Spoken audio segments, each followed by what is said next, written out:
Here we are, thoughts from the office again, and I'm constantly telling folks, get your tail out in the woods in the off season. Yeah, it's June 6th, I think it is. Yep, June 6th. And I'm always saying to people, get out in the woods in the off season so you can see things. As a snareman, you have got to see the trails. As a snareman, you've got to see the spots where they're at. Okay? Let me rephrase that. Let me go back into that. As a snareman, you have got to know the trails. You've got to see the trails. You've got to understand where they're walking, where they're traveling, where they're going, what they're doing. You have to understand that. Now, you can do that consciously, like I'm trying to make you do right now.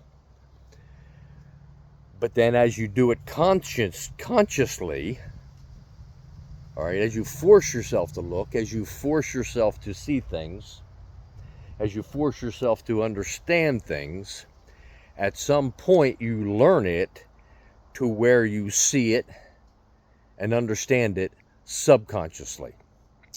A lot of people say, well, Jonesy, you're getting weird here, man. Yeah, I am, I guess. But what I've learned over 37, 38, 39 years of snaring is that a lot of what I'm telling you now, a lot of the things that I'm going on in these videos now are, for the most part for me, subconscious. I see it and I don't dwell on it. I just understand it, if you will.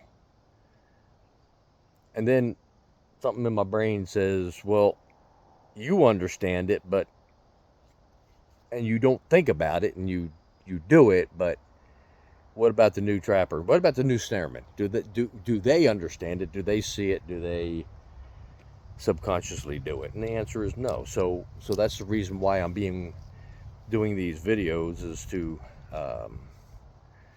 draw attention to the folks who want to learn. If you don't want to learn, that's great. There's a lot of things that I'm listening to while I'm watching videos and all that, and I'm the same way. I look at it and say, okay, yeah, big whoopee, who cares, whatever. But then something little happens in the video that I'm watching, and like Brian Flowers and I was talking, last week I guess it was, and as we was talking, most of it was him and I saying the same thing, and then all of a sudden he said a couple things that I wasn't thinking on. Now, pride-wise, I didn't tell him that, but he said a couple things that made me, bing, the light bulb went on, and then I started to say, you know what, that's making sense here. And it made me start thinking about other things. Now, don't tell Brian Flowers that stuff. I don't want his head getting any bigger than it is. All right. Brian and I are good friends. And, but that's what I'm trying to do in these videos. I'm trying to just bing to somebody, or to add insight to somebody. If they want it. If you don't want it, then it's whatever, okay? But as I'm out here and I'm doing these test sites and I'm studying things with a purpose, in other words, I'm out here at a gray fox spot. And you see the videos of them. I just pulled a card on it. And I'm testing a new bait, and I'm testing a new lure, and I'm testing more importantly, that on this one, I'm seeing how long that bait and lure will work, and the animal works the bait and lure without me reapplying. Because I'm always interested in getting 10 days. A bait for my cage traps, a bait for this, a bait for that, whatever. I always want a bait to be at least somewhat attractant, somewhat attractant to the animal for at least 10 days. And if I can get 20, 30 days, it's even better. And a lot of our liquid lures, we can get 30, 40, 50, 60 days out of it. Especially, a lot of people ask that. Well, why do you make so many liquid type predator lures? And I say, well, because I add a thickener to it, or add an adhesive or a binder or whatever you want to call that. And I add it to that so it gets down into the dirt and it stays in that dirt longer. Okay. But anyway, that's not the purpose of this here. As I was checking this gray fox spot out, my camera is right there by about 15 feet. I was looking at the trails for the gray fox coming in because I wanted to, yes, it's June, but I wanted to pick out my 6, 7, 8 spots around this spot here, so I can hang my cable restraints when the season opens up. I mean, I got a few gray fox coming in here, and I want to catch these son of guns. I'm going to key in on grays this year harder. Okay, but anyway, as I was walking the trails, and there's a stream right here. All right. This boggy stream, I know the gray foxes and the raccoons like to run these edges. And as I was looking around, all of a sudden, from a distance, I saw this. Now, what's that mean? Well, I saw this. The grass knocked down. Not knocked down over there. And then I saw certain types of vegetation. Whoop, sorry about that. Knocked down. See it right there? See that right there? That vegetation is knocked down.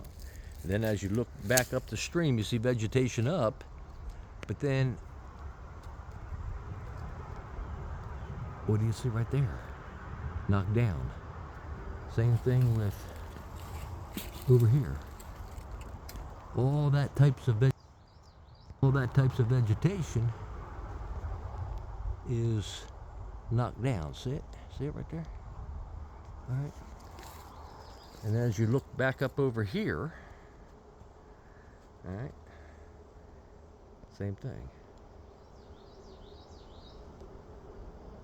See it all knocked down? So as soon as I saw it knocked down, I said to myself, I wonder what's going on here. Sorry about that. Not a cameraman. So as I walked up to it, as we're coming up closer and closer and closer, what do I see? See it all? See it? You new trappers, what do you see? Let me see if I can get this without getting wet.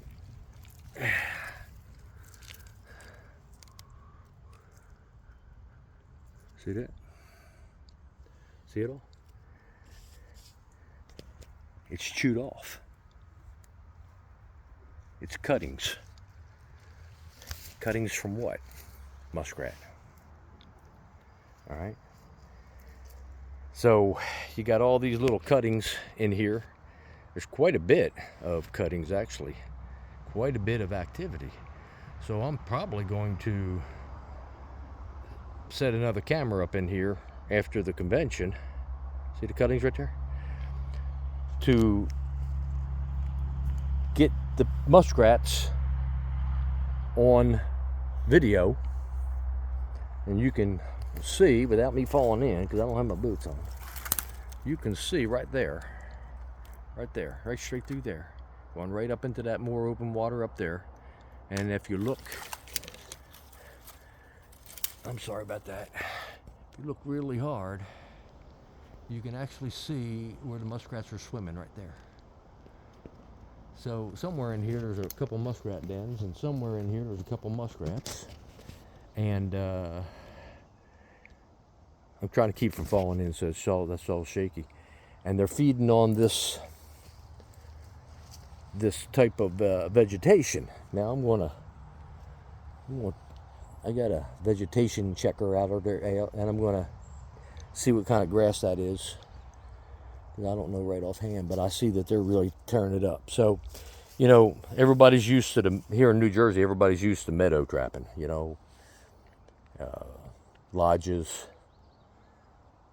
big runs and all that. But this is how I cut my teeth catching rats. When I was a kid, teenager, young man, with the footholds.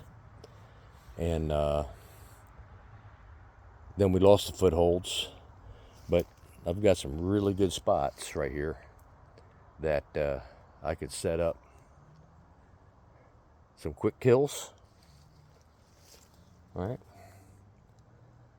And I can set up snares.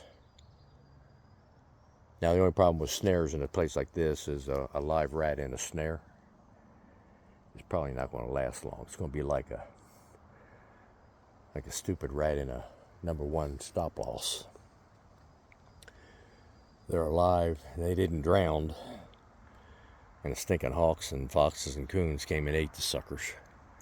But anyway, I got more of this vegetation up in there, and I'm gonna wade through the briars and the brambles and the blueberries and the